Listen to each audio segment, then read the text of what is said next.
నేనిప్పుడు చెప్పబోయే పేరు మహాభారతాన్ని జయించిన శ్రీకృష్ణార్జునులది కాదు, భారతదేశానికి స్వాతంత్రం అందించిన నాయకులది కాదు, ఓ సామాన్యుడిలా ఉన్న ప్రజా నాయకుడిది, జనసేనుడిది.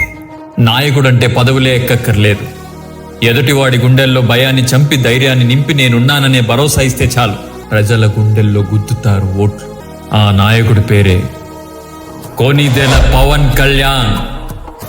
జనసేన అధినాయకుడు రాజకోటలు దిగి మన కోసం నేలకొచ్చాడు. గెలిపించుకునే బాధ్యత మనది. గెలిపిద్దాం.